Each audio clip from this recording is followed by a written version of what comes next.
Cindy's going to show us how to make this fabulous garden charm bracelet.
So I understand you have 9 different charm elements on this bracelet. Yes, let me get started showing you how to make those.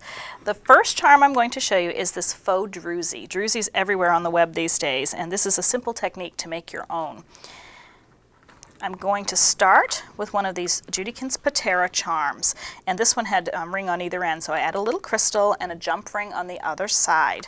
And then I placed it into one of these snappy trays that Judykins has, which makes glittering so much easier. And I'm going to fill the entire bezel with diamond glaze.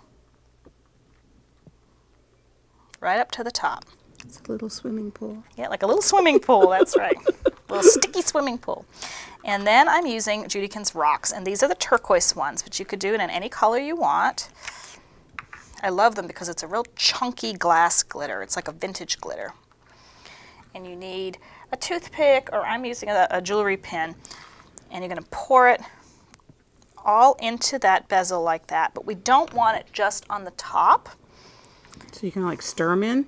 Yeah, let me move it over here to where it's white so it maybe shows a little better. So I stir and gently, because you don't want it to all come out and you don't want your diamond glaze to drip all over the edges. If it does, you can just take your finger and wipe it clean.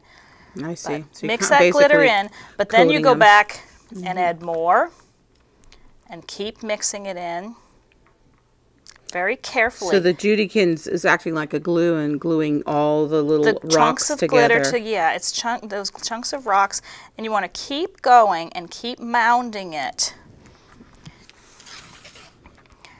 until you actually do have, I hope that shows on camera, there's a dimensional aspect. It's not just a flat bezel filled with the glitter. It's a raised thing. And it really looks a lot like the Drewy that you see all over. So that is our first charm. The next bead is actually a frosted crystal. And I've discovered that you can etch glass beads. When I saw this, I was like, that is so cool. It's a really neat effect, and it gives you another application for etch-all cream. And there's a simple way that I discovered to do this. I'm actually putting my crystal. You can see the difference of the frosted one versus the sparkly regular crystal one. It looks like sea glass, which is what I really like. It does look like sea glass. So I placed my bead onto just a flathead jewelry pin to kind of hold it in place. Now, if you had dip and etch, which is a product that Etch-All makes also, it would be even easier because you could just dip it into that dip and etch and let it set and then remove it and rinse it clean. But I wanted to show that you can do it with the Etch-All cream also. And I'm just using a paintbrush to apply my Etch-All cream.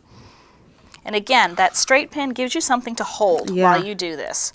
So I'm going to put a good, solid, thick, almost peanut butter coat onto that bead. And then I'm just set it on something to dry. So does it matter what you set it on? I just set it on a paper towel, you know, anything really that's a safe surface. That's not glass. That's not glass, yes, obviously, or unless you want to have little spots all over your glass.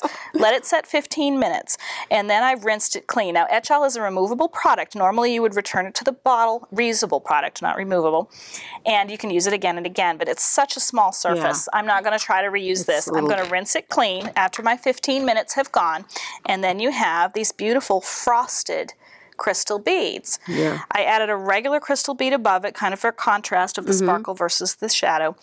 Took my jewelry pliers and turned my head pin over to make a loop and just added a jump ring. So that is our second bead. And how many of those did you make approximately? I made 3 for this bracelet, but it's entirely up to you how many of each of these charms that you choose to make. And the druzies, how many did you do? I made 2 of the druzies for this one. And this is all in our written instructions for this project, too. Okay.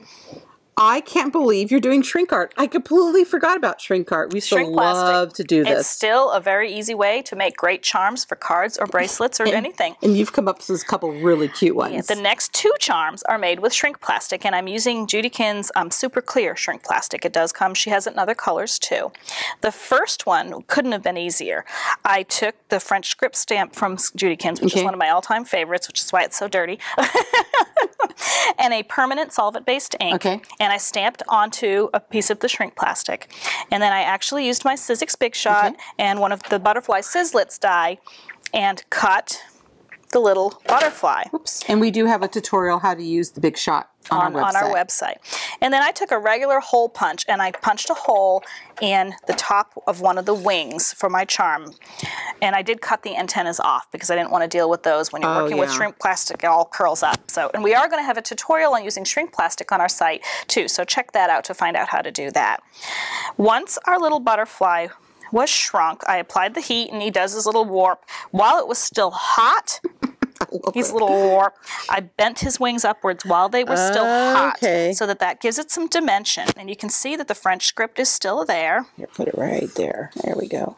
On there. Yeah, you can. To make that highlighted a little more, I painted the back with some of the Martha Stewart Crafts acrylic paint in a pink. Really pretty. And then I like to jazz up my shrink art with just a little bit of an edging to give it more of a rich feel and a little less plasticky, a little more like glass. And I just used a leaf ink pen around the edges. Well, and I think the fact that you put the paint on the back side really does give it a glass look to it looks like a glass charm. Added a jump ring. So that's our first one. Super easy.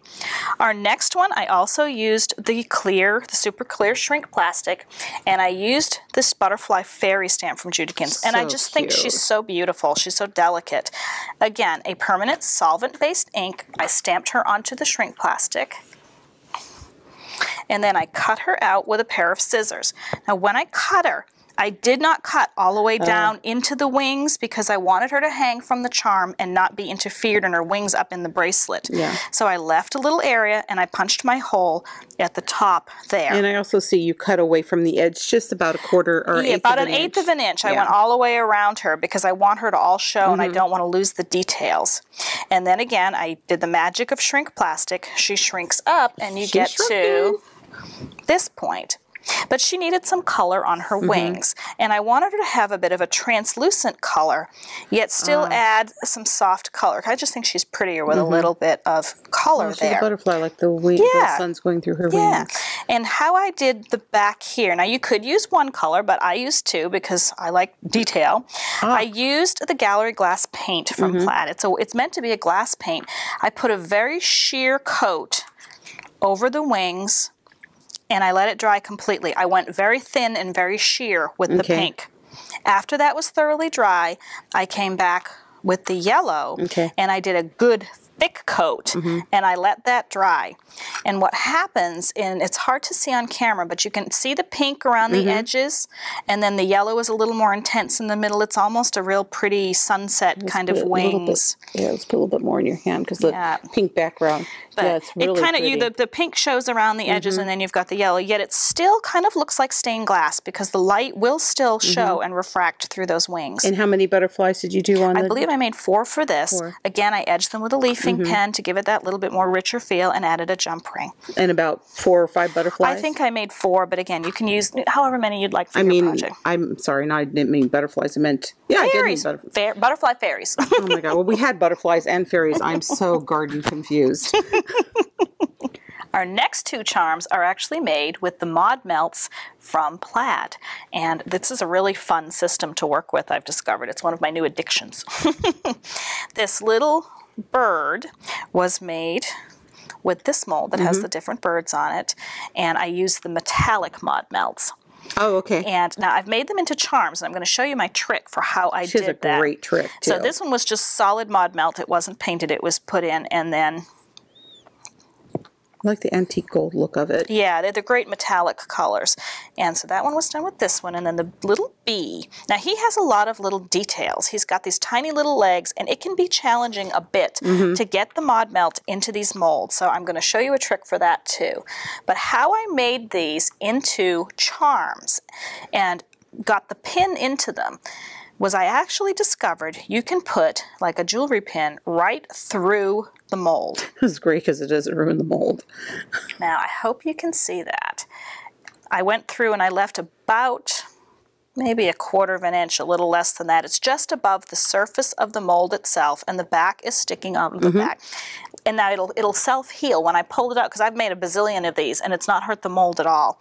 And I did the same thing for the bird, only I put it through the center of his back. All right, now it can be a little tricky to get in all those tiny little areas. Like this mold in particular is the Royal Icons, and it has lots of tiny little details. But if you hold your mold and kind of bend it outwards as you squeeze your mod melter, and it'll work its way in to those little holes. Go right around that pin and continue filling it. And again, just bend it back. And then when it's setting, you want to let it set about 7 to 10 minutes until it's cool to the touch from the back. And that's how you can tell pretty quickly that it's dry. But because of that pin, you're going to need to set this like on an end of a table or something so that straight pin can remain straight and hang off the edge. And then they pop out. Hand that to you, Anna.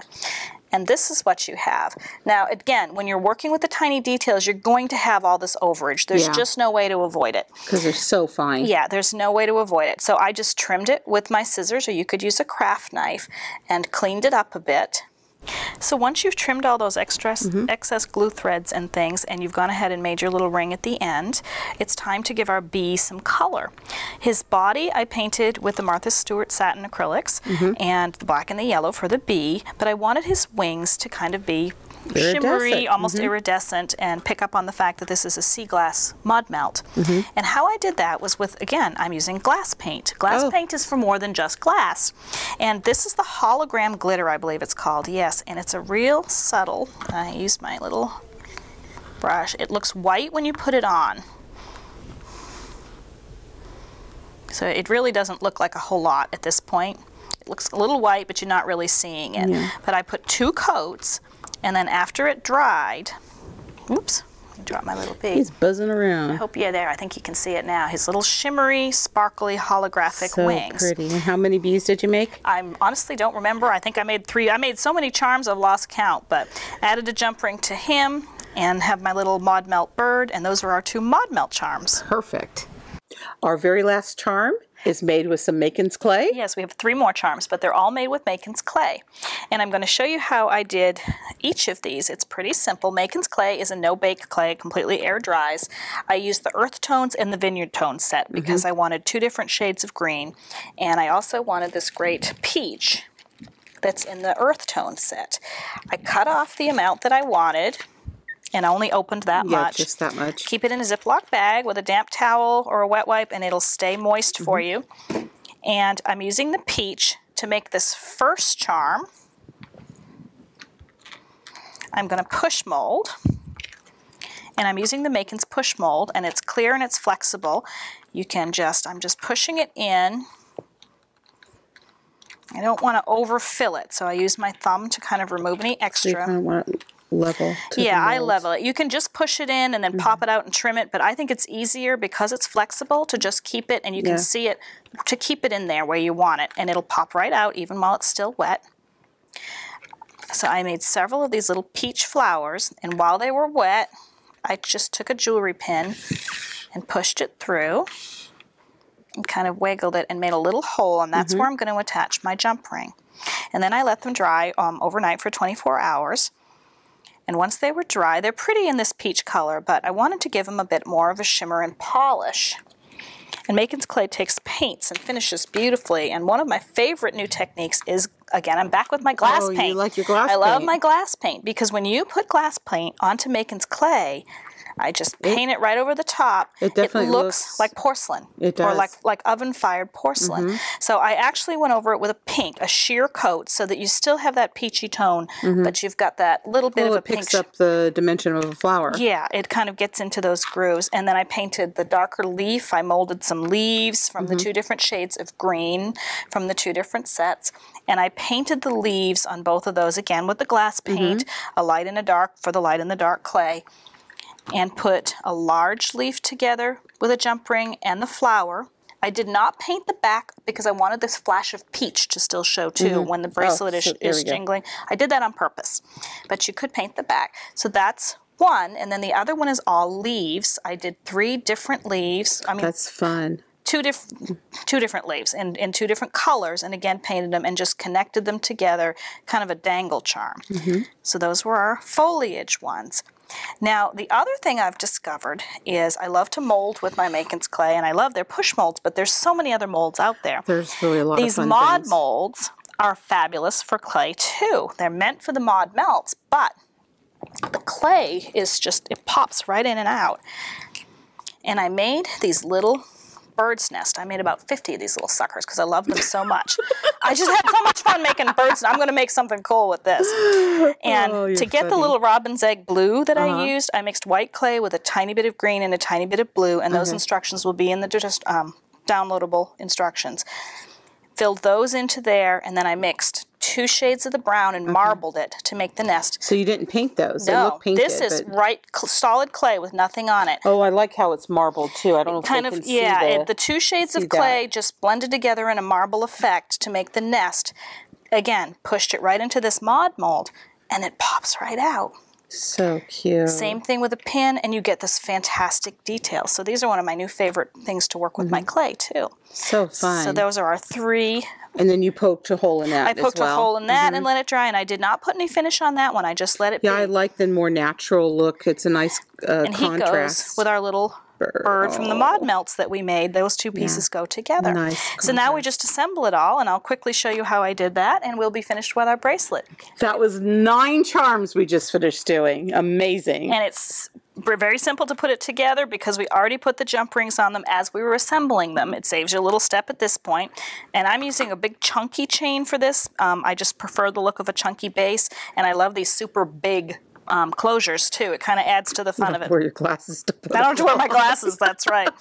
And I just began at one end, and I started, and it's a pattern. It doesn't look it because it still looks random, but I went through and I added my charms. I started with 1 on each of the rings on my bracelet.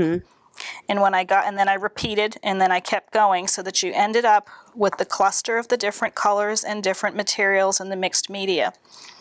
It's beautiful. Now I discovered I wanted to wear this as other than a bracelet, so I got this epiphany that I cut another piece of matching chain and put another one of these large closures on it, so I can wear this as a great charm bracelet, and it's a lot of fun.